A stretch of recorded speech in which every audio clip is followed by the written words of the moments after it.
Zweig Group invites all AEC industry leaders to the 2024 AEC Small Business and Entrepreneurship Forum, the premier event for small firms in the AEC sector. Experience innovative strategies and insights on May 21st, crafted by Zweig Group's industry experts. Engage in keynotes and interactive sessions focused on recruitment, retention, and business growth. Join Zweig Group for this unique networking opportunity and take your business to new heights. Secure your spot today and be part of the AEC industry's future. Visit zweiggroup.com for more information. The Zweig Group team looks forward to welcoming you.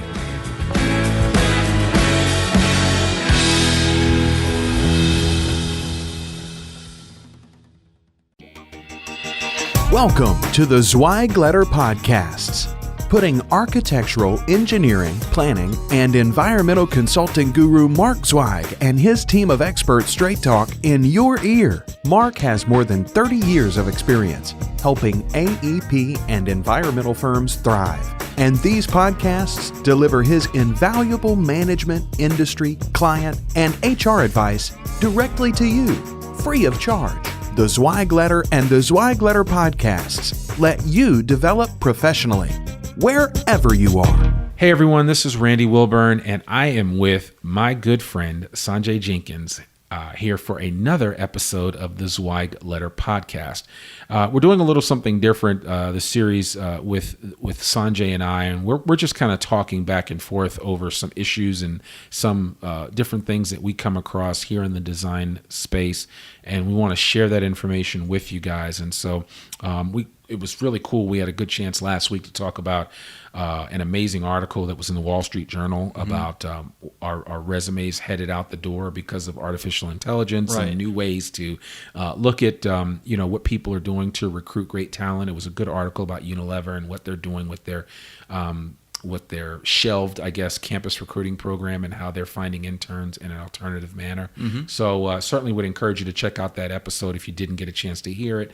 But today, I get a chance to talk with Sanjay about something that I know is near and dear to his heart, and that is marketing and specifically social media. Yeah.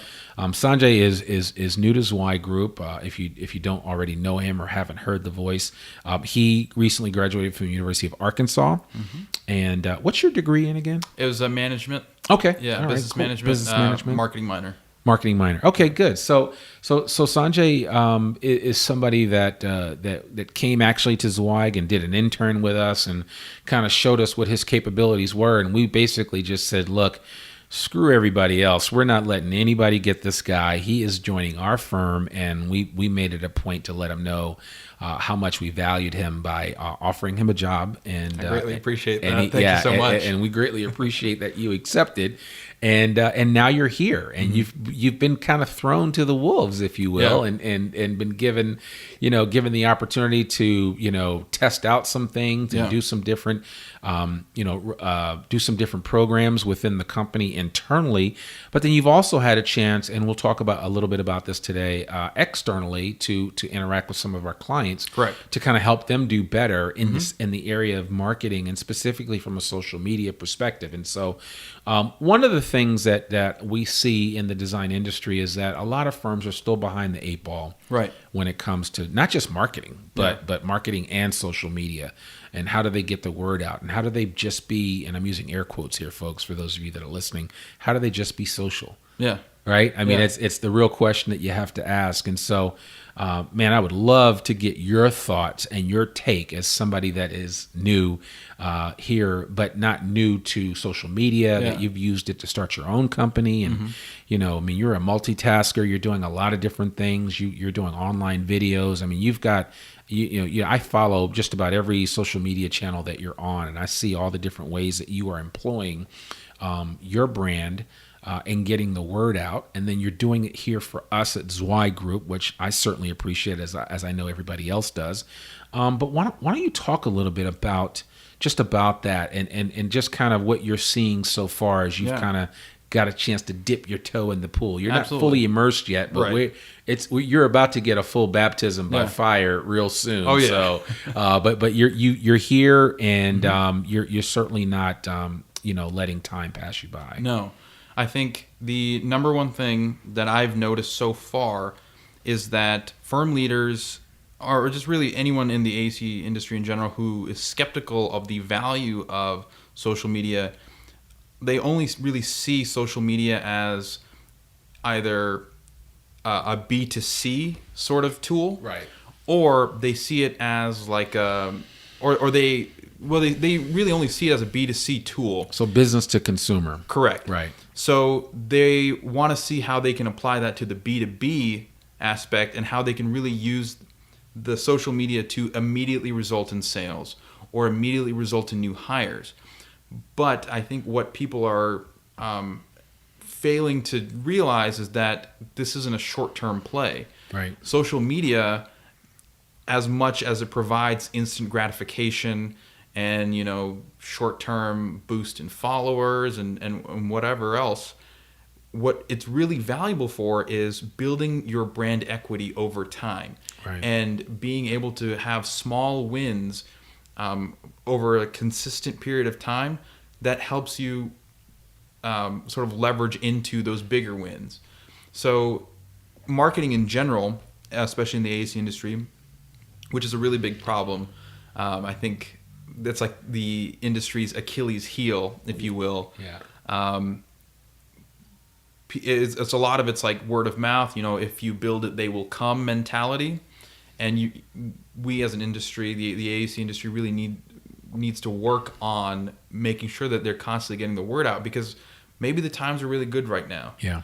Maybe the market, the economy is sort of conducive to your growth. Mm-hmm. But if you're not building the relationships right now, when the market turns sour or conditions change, then if you don't have a strong brand, people won't know about you, and then you're sort of scrambling to survive, rather than knowing that you'll be able to weather those situations because of the brand equity that you've built up over time.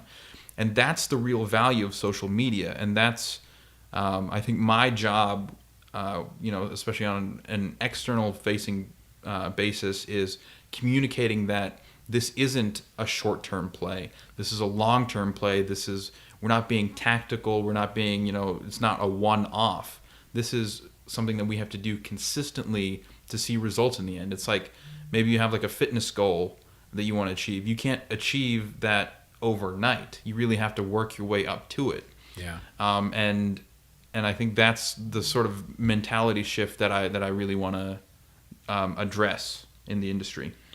Yeah, and you said a mouthful. I mean, it certainly is. I mean, I remember when I came back to Zweig Group in 2014, and I would go out and meet with clients, and I would explain to them that, look, you can't post on Twitter 3-4 times a year and expect to build a community. Right.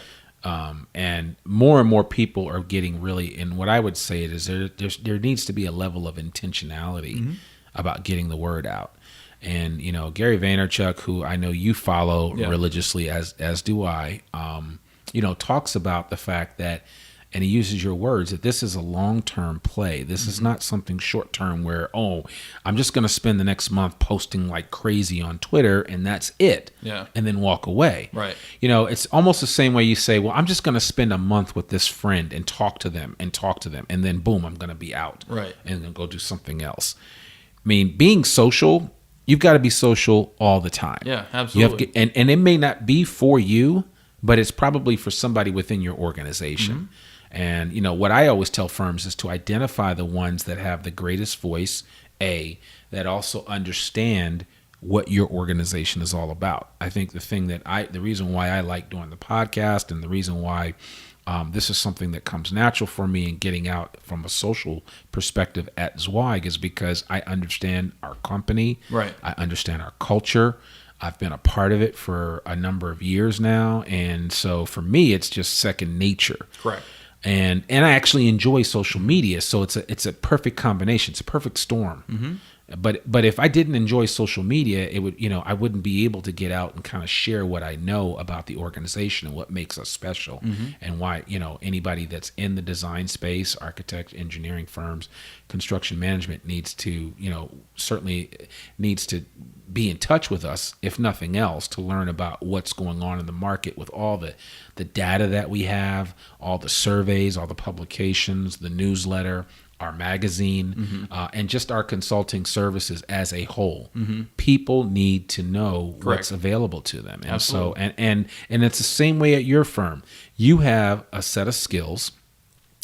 You have an ability to do a certain type of work, whatever kind of design work that you do. And I think it's important for you to get the word out to people and to be proud of what you do and how you do it on a regular basis, so people know, oh yeah, those guys over at XYZ firm, they're solid. They're always talking about the latest project that they've worked on or something cool that they did within their organization. And, I kind of want to do business with them because A, I like the way they treat their people, but B, they do some really cool projects and we could use their help in fill in the blank. And I'm just throwing out a basic example there, but that to me is really where the benefits of social media come into play. Correct. It's when people can see you for who you really are. And when I say you, I mean, I'm referring to an organization, and gravitate towards it because they identify with it in some way, shape, or form.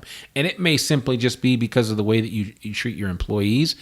It may be the way that you promoted a breast cancer awareness program. It may be the way that you donated your time to a local community organization. There are a million different ways for you to articulate what you're doing out in the community. And I get it. Sometimes it's best not to, you don't have to say everything. Yeah. But certainly I think it's important as a a public organization or privately held, but you're still out there marketing and advertising yourself to as wide a body of people as possible, that you need to let them know what you're all about. Yeah. And I think social media gives you that platform to do it. And you can do it successfully. But so many people in the design space don't understand that. I think people are, this is something that I sort of picked up very recently. Everyone's really focused on their utilization, Yeah. They want to be 90% billable or 95% billable. Or 100% billable. Right. Wow. But, Paul Graham, who's a big entrepreneur, investor, he's the founder of Y Combinator, one of the greatest startup incubators of all time. He has this really great essay about doing things that don't scale. And, what that means is, at the early stages of a firm's life, maybe you have to go out and hit the pavement and recruit one-on-one. Right. And you can't really scale that to 100 people or 1,000 people, but those relationships that you build in those moments, that matters. And that's really how you have to look at sort of social media, is that maybe it doesn't scale now. Maybe, this Twitter post that I put out every day, it really doesn't extrapolate to, 100 million people or whatever the case may be. Right. But it's still valuable because you have like a one-on-one interaction. Yeah. And those one-on-one interactions sort of build and build and build your momentum for you to be able to grow your brand, your equity, and I think that's really what people need to realize. You have to do things that don't scale so you can do things that do scale. Yeah. So you can get to the point where you get to leverage, economies of scale and things like that. Yeah, and you bring up a good point. And a lot of people feel like, well, I just don't have the time to do that. Yeah. A firm, any of the firms within our space may need to consider hiring somebody to do either full-time or part-time social media, and come up with a strategy for how you're going to implement it. This is how we respond to this. Correct. This is how we respond to that. This is how we respond to someone that brings in a business inquiry. This is how we respond to someone that's asking about one of the projects that we've worked on, and so on and so forth. There needs to be a plan in place, a social media plan, if you will, for how you are going to interact in that space. And I think if you have a plan in place, it will make things a lot easier for you. And it won't just be, oh, well, I'll send a text here or there. I'll, post something on Instagram, or I'll, post something on LinkedIn, and then, we'll sit with that. I mean, it needs to be more than that. and then that's the deal. So we've got to come up with a way to make people more successful in that space. And I know Absolutely. you're going to have a big hand in that. I know recently we just did a webinar with a client Correct. that needed some help, and you want to talk just a little bit about that. I mean, you don't have to say who the client is, but the bottom line is that they needed some information, and I remember overhearing some of the conversation, and it sounded like there were a lot of aha moments in terms of what could be done. And so why don't you I'd love for you to just kind of share your thoughts on that, because I know that there are other people listening to this that are struggling with some of the same challenges as far as, how do I take my marketing to another level? How do I, get things jump started from a social media perspective? I want to get out there. And we are going to push this particular episode out to everybody, because I think everybody needs to hear this. But please share, what you experienced with that webinar. I think so we were approached to sort of just do a general, hey, we need some marketing help. Can you give us some advice? Yeah. And when we started going through everything, we realized the marketing plan was a few years old. It hadn't been updated, and there wasn't really any sort of plan in place to tackle social media. And in fact, the sort of general vibe that I initially got was that there wasn't a lot of some people didn't feel like there was a lot of value in social media. Because I think it's like the sort of short term, what can we do right now? What can we get? What is the return? And I think we need to realize that marketing, and this is something that I internally, I'm marketing and e-commerce. So the e-commerce part of me says I want to be able to track everything, and I want to see results as soon as I can. But the marketing side is the long-term play, and that's understanding that there's going to be delayed gratification, and the payoff for the work that we do now is a month away, a year away, 5 years, 10 years, right. And you can extrapolate from there. And it's really just having a lot of patience to sort of sit through that. Something that, so this firm, we did a brief website audit. It was really quick. And just sort of the little things that you sort of need to be on the web, to have a web presence for 2017. Right. So each year there are new conventions on what's good design, what are good features to have. You always have to be mobile responsive, because let's be honest, the attention's on mobile. Everybody's looking at everything from their cell phones and their iPads. Yeah. Not so much from their desktop computers. Right. And and just as I'm just going to interject, just so everybody fully understands, mobile responsive simply means that however you design your website or any other media that you create, you want to make sure that it can fit well inside the screen of an iPhone or a Samsung Galaxy or any other smartphone that you can think of that's got a 3, 4, or 5-inch screen. Meaning that if it's on a 4-inch screen, it will be responsive to that, so that you're not pushing it one side of the screen to the other and moving it all around, because it's actually only set up for desktop. So many firms in the design space, their sites are not mobile and mobile optimized. Right. And I think it's just important for people to understand that. And certainly if anybody has additional questions about that or want a specific website review, a quick website review, Sanjay is available to do that. And we'll be more than happy to kind of walk you through the process and give you some pointers. And then if you need more help, or if we need to come in and do a full-blown operation, we'll work things out and certainly set something up with you. Absolutely.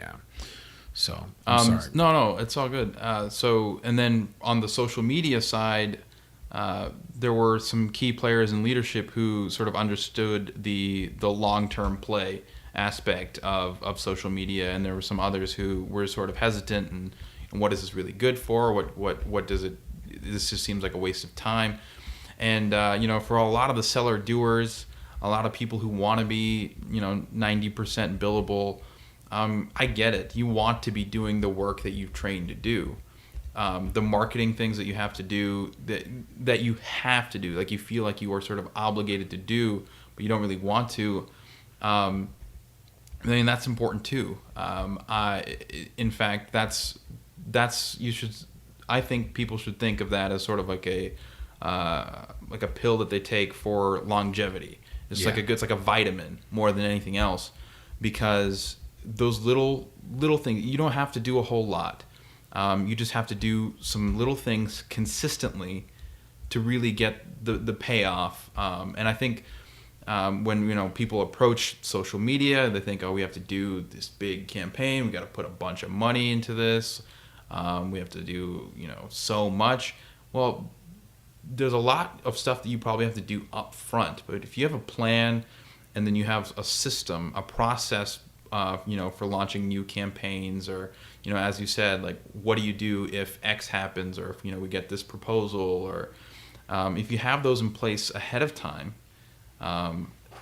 those processes become super streamlined. Yeah. Something that I again, I mentioned this earlier, but the client that we talked to, they hadn't updated their marketing plan, their entire marketing plan, in a few years. Wow. And it's recommended that we recommend that you update it at least once a year. Right. And update it once a year, but be flexible to the things that pop up, because there are new platforms that you can capitalize on early that are popping up all the time. For example, last week we mentioned Anchor. Right. That's something that you and I have been using pretty consistently, and I realize now that we're actually pretty early to it. We are, but there are a lot of ways to apply. Use the application to get information out. And I think specifically, as I looked at Anchor, you and I had talked about doing a daily show, which was something we may set up and do, a daily show for the design industry, which we don't have. Something where people can get this information and listen to it. 5 minutes or less. 5 minutes or less, and so we're definitely going to get that going. And I think we certainly, we're not suggesting that that people do things that we don't do. We're trying a lot of these new things, and we're getting it out there so people will take advantage of it and learn from it. I mean, and that's kind of the goal. So we'd love to interact with anybody that's listening to this podcast that has some ideas or is wondering whether or not a certain type of process will work, and we can kind of help you out from there and see where we can go. So one of the great things about my job is that I get a lot of flexibility in experimentation and trying new things. And especially now that, I'm just really starting out, I think this is one of the best periods of time for me to do that. So if there's something that you want me to try out, if you want me to experiment with, I am more than willing to do so. Yeah. I mean, that's what I'm here for. Yeah. No, and I think that's good. And I think on that note, because I know we've got, our time is short today, but on that note, I want to say that, you're working on a number of different initiatives that you're going to be putting out there to kind of give people information on what works. And I kind of want to tease that just a little bit by saying, what I think we should do is extend this conversation out beyond this one podcast. And so what I might do and what we in the next couple of weeks is we'll probably do an episode where we talk about maybe 3 to 5 really key, we'll talk about 3 to 5 either social media networks or some really key tools that we know can work and have worked successfully in the design space. Absolutely. With firms. And we'll give you some pointers and we'll point some things out, and we'll put all the information in the show notes on how to sign up for these tools and how you can utilize them. And this will be a great way to segue into something that you're working on, which is a program to make a bunch of stuff available to people in the design space on how to take advantage of a number of different tools, electronic tools that are out there, social media tools that are out there, different programs that are out there, and how people can use that to their advantage. Because if there's one thing that technology can allow us to do is to get back some time. Yeah. Time is a precious commodity. We can't make more of it. We can make more money, but we can't make more time. Right. So certainly want to encourage you to be a part of that. as Sanjay and I move forward and we talk more about what we're doing, and we'll have more information out there in the next couple of weeks on this podcast. So stay tuned, share this with a friend, and I think you'll be pleased with what you learn on here. So, folks, I want to encourage you today to get a free subscription of Civil plus Structural Engineer magazine. And to sweeten the pot, because that's just the kind of guy that I am, and that's the kind of guy Sanjay is, we are going to throw in a couple of issues of the Zweig letter too. Just visit free tzl.zweiggroup.com and leave us your email address. We'll take care of the rest. Everything will be delivered to you electronically. You don't have to worry about touching paper, getting ink on your hands, or anything like that. It's all set up for you. And as a reminder, all Zweig Group media programs like this one are available in both podcast and, in some instances, video format, free for download on iTunes, Stitcher, SoundCloud, and YouTube, just to name a few places. A link to all of this information, including my contact information, Mr. Jenkins' contact information, will be in our show notes. And we'd love it if you'd go to iTunes or wherever you tune into this show and give us a rating. 5 stars would be preferred, but if you don't like it, if you don't like what we're doing, give us 1 star. That's fine. We need to work on improving every day. So we would love your constructive criticism and constructive feedback, and we'll take it from there and grow from that. And share this link with a friend, please, on iTunes or whatever media you use to listen to this. Please share this link with a friend and let us know that you're listening, that you're out there, and that you enjoy what we have to share with you. Listen, I'm Randy Wilburn. I've been joined today by Sanjay Jenkins, and you've been listening to Zweig Group Media, part of Zweig Group. Remember, our mission in life, as it pertains to this job, is that we exist to make you more successful. Bye for now. Thanks for tuning in to this Zweig Letter podcast. We hope that you can apply the Zweig team's no-holds-barred advice to your daily professional life. For a free 6-week subscription to the Zweig Letter, please visit freetzl.zweiggroup.com to gain more wisdom and inspiration, in addition to information about leadership, finance, HR, and marketing your firm. Subscribe today.